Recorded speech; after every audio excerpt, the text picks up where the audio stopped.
大家好，今日同大家做個小維修，我哋會更換星盆去水、隔氣同埋部分去水喉管。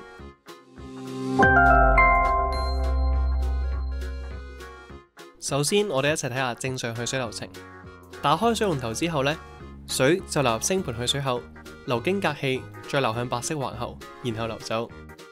心水清嘅朋友可能會問：咦，星盆底好似冇隔氣喎，咁喺邊呢？其實呢款灰色嘅下水組件呢，係中國嘅隔氣款式。佢嘅原理係用軟喉屈曲成 U 型，形成水封。雖然都具備隔氣嘅能力，但係呢啲喉身一般比較薄易爛，所以我哋會換翻香港常見嘅樽型隔氣，方便清潔、安全，亦都較為耐用。而第二個問題呢，就係水喉漏水啦。可以見到水喉之間接駁得比較馬虎，兩條尺寸唔同嘅水喉接駁埋一齊，但當中冇用合適嘅接駁頭做連接，就係用啲膠布封住罅隙。當水壓強嘅時候呢，就會出現漏水嘅情況。第三個問題呢，就係冇做到應有嘅斜水。正所謂水向低流，但係呢條環喉居然向上斜嘅，咁使用嘅時候呢，就會有積水同埋食物殘渣積聚喺環喉裏邊，令去水效果變得差。好，講咗咁耐，我哋開始解決以上嘅問題啦。第一步，我哋要拆除同安裝星盆去水。首先，我哋可以用水泵鉗逆時針扭鬆呢個接駁位置，再將兩個零件分開。因為水喉入邊會有積水，所以記得要放翻個水盆喺下面，準備裝翻啲廢水。跟手我哋戒走埋條軟喉，甩咗條喉之後呢，就要將成個星盆去水拆走。左手用尖嘴鉗喺上面卡實個去水口，而右手呢，就喺星盆底逆時針擰開個底盒，再將成個去水嘴抽走。第二步當然係要安裝翻個去水口，喺五金鋪就可以買到呢一款不鏽鋼嘅星盆去水，價錢大概100零蚊到。星盆去水呢，主要係由3個零件所組成，左邊係底座，中間係去水嘴，右邊去水塞。我哋會由左至右一步步去安裝。首先，我哋要打水喉膠布落底座嘅外壓位置。我哋係靠水喉膠布填滿瓦位之間嘅罅隙，防止漏水。而打膠布嘅技巧呢，就係膠布尾向住自己，右手沿住啲紋用力扯實打圈，視乎情況打15個圈左右呢，就 OK 噶啦。見到膠布有少少脹起，最後用手指壓實啲膠布，確保膠布喺擰嘅時候唔會鬆出嚟。如果鬆咗或者裝隔氣嘅時候唔小心擰錯方向，就要重新打過噶啦。然之後我哋要落油灰填滿去水嘴嘅呢一個夾位。油灰係一種好難乾嘅油性填充物料，而佢質地厚，有好少乾透龜裂，所以相當適合用嚟填滿呢個夾位。其實我哋唔需要落過多嘅油灰，如果太過多，收緊星盆嘅時候呢就會擠晒出嚟，清潔嘅時候呢就會變得好麻煩。我哋將油灰填滿夾位之後，就可以用漆鏟刮走多餘嘅油灰，大概整到咁樣呢就 OK 噶啦。做好晒以上準備功夫之後，我哋就可以清潔乾淨星盆口附近位置，一定要確保冇污糟同埋乾燥。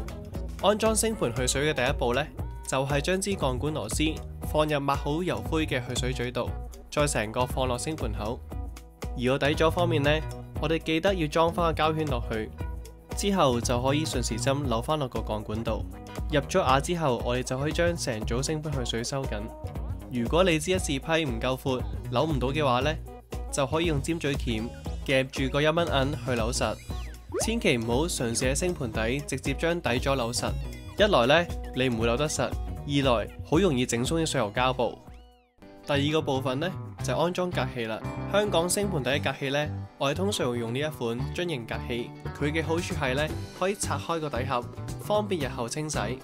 我哋首先將個蓋同膠圈套落條直喉度，然後將條直喉放落隔氣樽身，然之後扭實，然後就可以將成組隔氣裝落星盆去水。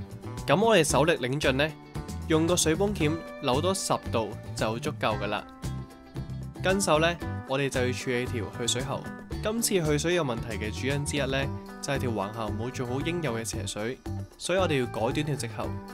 咁我預計會短2至3寸。抹好位之後呢，就可以準備 cut 喉。咁我哋戴好手套之後呢，就用手鋸片慢慢水平 cut 短條喉，盡量保持切口乾淨利落。如果你哋屋企個喉馬都太亞位，可以拆走埋佢。正式搽膠水安裝之前呢，我哋試裝一次，順手預埋條環喉嘅長度。咁我哋將個水喉曲套落條環喉度先，然之後笠落條直喉度，然之後將條橫喉盡量拍落隔氣嘅接駁位置，喺接駁位置度預入多1寸就 OK 嘅啦。我哋用手鋸 cut 條喉嘅時候呢，都需要盡量確保切口平整。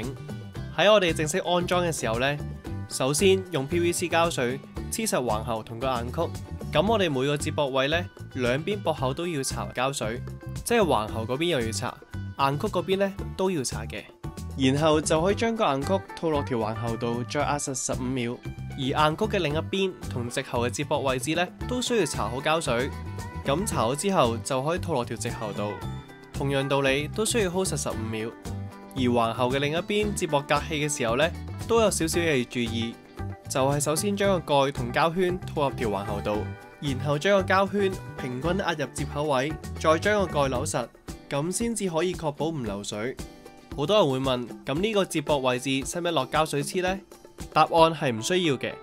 其實壓實個膠圈呢，都足夠做到防水止漏嘅效果。同埋如果落膠水黐死，第時我哋就唔能夠拆除更換噶啦。最後我哋確保隔氣同橫喉互相配合，做到應有嘅斜水，就可以將全部接口位置收緊。一般 PVC 膠水需要2個鐘頭就表面乾透，24小時呢先完全乾透嘅，所以穩陣起見都係24小時後先至過水。喺最後提一提大家，有膠圈接駁嘅位置呢，雖然我哋要扭實，但係千祈唔好用死力去扭，太大力去扭呢，好容易會扭爆，反而會整裂個膠圈，導致漏水。所以大家整嘅時候都要注意啦。嚟緊我哋都會拍攝一系列嘅家居維修 DIY 短片，如果大家有興趣，不妨訂閱我哋啊！下集見，拜拜。